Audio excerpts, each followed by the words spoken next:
Leitura do livro Lázaro Redivivo, psicografado por Francisco Cândido Xavier, pelo Espírito Irmão X, capítulo 37, aos Espiritistas. A importância da vulgarização do espiritismo evangélico destaca-se, sobremodo, em todos os campos da atividade comum.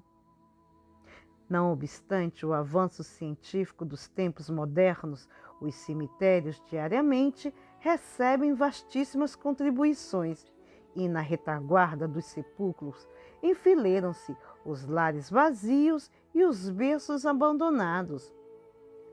Não somente a guerra devasta os jardins familiares. O gládio da morte visita os agrupamentos humanos há muitos milênios, desde a tribo dominadora que se sentia senhora da montanha e do rio mais próximos de sua taba. A tuberculose, por exemplo, devora milhares de existências por ano. A lepra e o câncer consomem vidas sem conta. E a velha ceifeira de corpos, exigente renovadora das formas, detendo maravilhoso poder de ubiquidade, comparece nas cidades populosas e nos vilarejos anônimos, e tanto espia os bairros de luxos como os subúrbios infelizes, de onde a higiene se evadiu, em virtude das reiteradas invasões da miséria. Refere-se o médico à necessidade do soro e da vitamina que restauram as células cansadas. O sociólogo recomenda medidas que atendam à coletividade. O economista pede o aproveitamento do solo e determina a consulta aos mercados internos e externos. O político reclama garantias à organização partidária. O banqueiro examina o câmbio atenciosamente. O geógrafo preocupa-se pela exatidão da estatística. O jurista bate-se pela aplicação das normas legais. O comerciante pede caminhos novos e empenha-se pela concorrência livre na oferta e na procura. O industrial requisita máquinas. Todavia, se os homens usam diariamente o cérebro e o coração, as mãos e os pés, no campo da atividade prática, a morte, igualmente, arrebata-os todos os dias. No quadro das convenções respeitáveis, porém, não há notícia dos que se consagram aos interesses da criatura, nesse particular.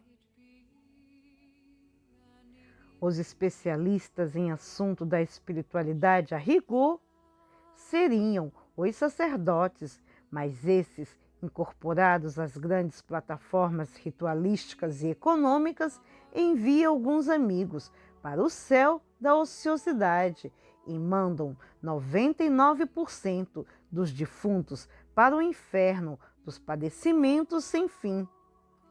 Semelhante disparate, contudo, não resolve o problema da dor.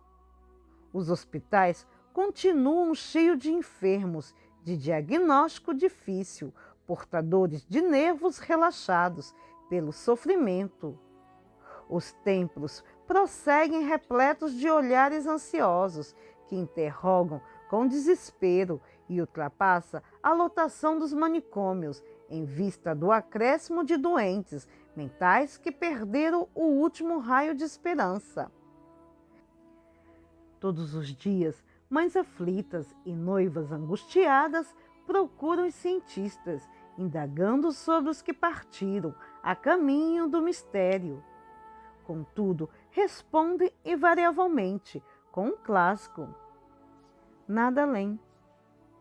Consultados em referência ao assunto, os filósofos dizem: quem sabe? E os sacerdotes, chamados a contas, informam que ninguém voltou. É natural que o desalento asfixia as almas. Os expositores da ciência não se recordam da lei de renovação incessante e não atentam sequer para a humilde largata que se converte em borboleta. Os estudiosos da filosofia estimam a dança macabra das hipóteses, acima do passo firme no conhecimento positivo, alimentando velhas tricas, desde os antecessores de Sócrates, e muitas vezes, após devorarem todos os livros e terminarem todas as observações possíveis, acabam duvidando se eles próprios existem. Os padres mecanizam as obrigações do culto externo e são estranhos a qualquer investigação transcendente, olvidando que Jesus regressou do túmulo para esclarecer os discípulos e confortá-los. E se eles, que são os técnicos do serviço religioso, esquecem a ressurreição do Mestre, que a preço poderiam dar à volta de pobres diabos, como nós outros, que tornamos da noite da morte, tentando acordar os amigos que não se acautelam ante a grande viagem do além. A indiferença, no entanto, jamais solucionou problemas do destino e do ser, e a incompreensão do transe final continua torturando corações sensíveis. Dizia Conan Doyle, depois de 30 anos, reconhecer que o assunto com quem tanto brincara não se resumia apenas ao estudo de uma força misteriosa, mas que envolvia o desabar de muralhas entre dois mundos, constituindo a mensagem direta do além para o gênero humano na época de sua mais viva aflição.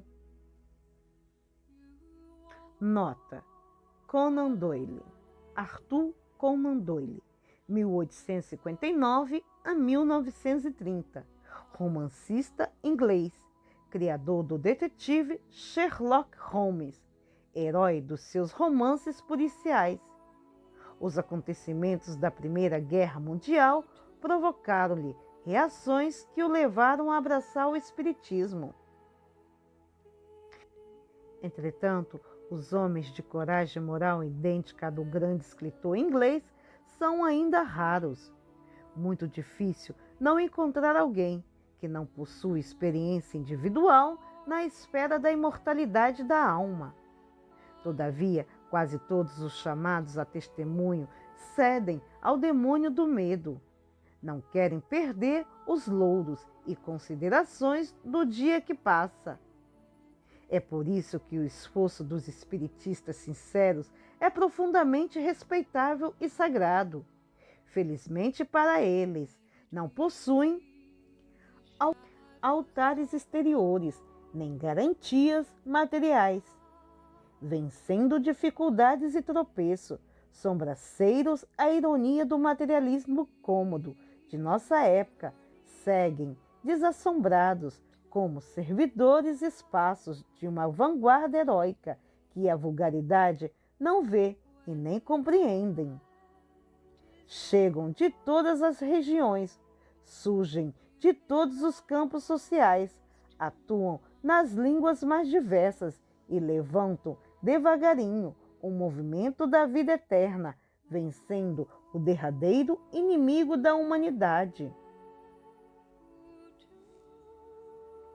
Sacerdotes da realização positiva, adoradores ativos do Mestre presente, o futuro dirá de vosso serviço generoso, que hoje se desenvolve na obscuridade e no silêncio. Há um comandante visível que vos orienta na longa estrada a percorrer. É aquele que voltou triunfante da morte há quase 2000 anos, diante do mundo assombrado em Jerusalém. Afirma um provérbio turco que existem 3 coisas de que os homens não conseguem escapar. 1. O olhar de Deus. 2. O grito da consciência. 3. O golpe da morte. Se os vossos sacrifícios não bastarem, se a tempestade das paixões sufocar temporariamente a semeadura sublime de vosso esforço, conservai o otimismo e a esperança, porque esses três poderes ocultos falarão por vós, onde passardes.